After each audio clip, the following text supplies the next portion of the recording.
대한민국이 16일 열린 2026 북중미 월드컵 아시아 예선에서 첫 경기부터 승리를 거두어 기분 좋은 출발을 했습니다. 상대는 싱가포르였는데요. 싱가포르는 피파 랭킹 155위로 랭킹이 그렇게 높은 나라는 아니었지만 수비적인 팀으로 유명하기에 방심해서는 무승부로 끝날 수도 있던 경기였습니다.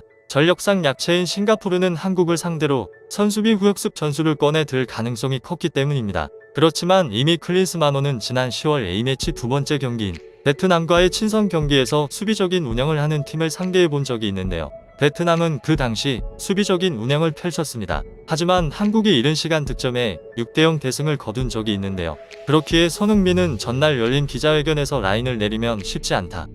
얼마만큼 찬스를 일찍 만들고 성공시키느냐가 경기를 편하게 할지 불편하게 할지의 차이를 만든다며 베트남전이 도움은 됐지만 다른 경기가 될 것이다. 방심하지 않고 진지하게 임하는 게 중요할 것이라고 말했습니다. 또 빨리 득점한다면 많은 골을 넣을 수 있을 거라고 믿지만 상대가 어떤 팀이든 간에 다같이 수비를 하면 불기가 쉽지 않다. 그걸 알아주셨으면 좋겠다며 선수들이 분석하고 공부하고 있다는 것도 알아주시길 바란다고 덧붙였는데요. 베트남전 때의 경험을 토대로 최대한 공격에 집중하는 모습이었습니다. 클린스만호의 이 전술은 싱가포르를 정확하게 관통했는데요. 초반부터 싱가포르를 압도하는 모습이었습니다. 점유율도 80대 20이 나올 만큼 정말 압도적이었는데요. 압도적인 점유율답게 우리나라의 선수들은 당장이라도 골을 넣고 싶은 의지가 불타오르며 적극적으로 공격을 하는 모습이었는데요. 이렇게 공이 상대 진영에서만 있던 도중 전반 22분에 이강인이 크로스를 올렸고 조규성이 머리로 터치를 한 뒤 이재성이 달려들어 골에 성공했습니다. 하지만 오프사이드라는 판정이 나온 것인데요.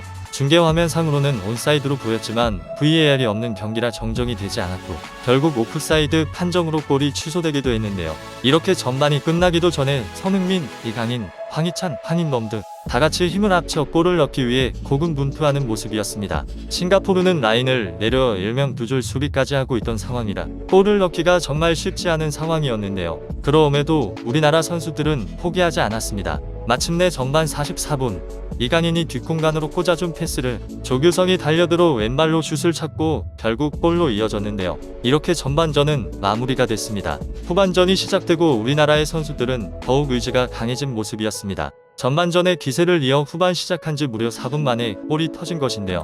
이강인이 돌파한 상태에서 공을 이어받은 조규성이 크로스를 올렸고 그걸 황희찬이 헤더로 골을 연결시켰습니다. 두 줄 수비를 했음에도 두 골이나 먹힌 싱가포르는 무너지기 시작했는데요. 그러자 손흥민은 골을 직접 노리기 시작했고 역시 손흥민이라는 것을 보여주는 듯이 후반 18분 환상적인 가마차기로 3대0에 성공했습니다.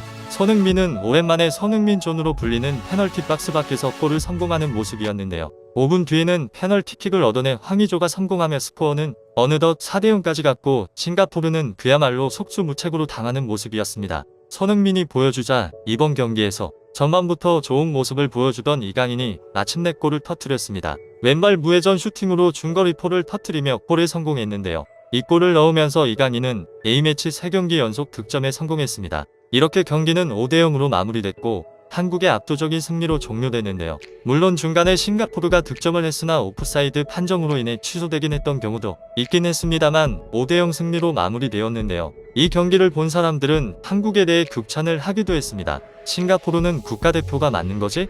이건 마치 한국 대 싱가포르가 아니라 한국 대 조기 축구의 선수들을 보는 기분이었어. 이 피해에서 뛰려면 어느 정도로 해야 하는지 보여준 것 같아. 이강인이 유임바페와 함께 뛰는지 알 수 있는 경기였어. 등의 반응을 보이며 손흥민과 이강인의 플레이에 감탄하는 모습이었는데요. 경기가 끝난 후 클린스만 감독은 침착하게 상대 수비를 무너뜨린 선수들을 칭찬하고 싶습니다. 고 말하며 선수들을 칭찬을 아끼지 않는 모습이었습니다. 클린스만 감독은 선수들이 프로답게 최선을 다해줬다. 처음부터 침착하게 운영해야 한다고 생각했다면서 득점한 뒤에는 마음껏 기량을 펼쳤다. 선수들이 즐겁게 경기를 해 기분이 좋다고 말했는데요. 싱가포르가 득점을 할 뻔했던 상황에 대해서는 어떻게 생각하냐는 질문에는 싱가포르도 얼마든지 위협적인 상황을 만들 수 있는 팀이었다면서 5대0이라는 숫자만 보고 경기력이 좋았다고 말할 수 있겠지만 선수들이 얼마나 많은 노력을 했는지 얼마나 많은 침착함이 필요했는지를 알아줬으면 좋겠다고 말하며 결코 싱가포르를 약팀으로 생각하지 않는 모습이었습니다. 클린스만호는 이제 5일 뒤 중국과의 원정 경기만을 앞두고 있는데요. 이대로의 경기력이라면 중국과의 경기는 물론 내년 아시안컵 우승도 노려볼 만한 것 같으니 선수들이 컨디션을 잘 관리해 중국과의 경기에서도 압도하는 경기를 볼 수 있었으면 좋겠습니다. 구독자가 1000명이 될 수 있게 구독과 좋아요를 눌러주시면 영상 제작에 매우 큰 힘이 됩니다. 감사합니다.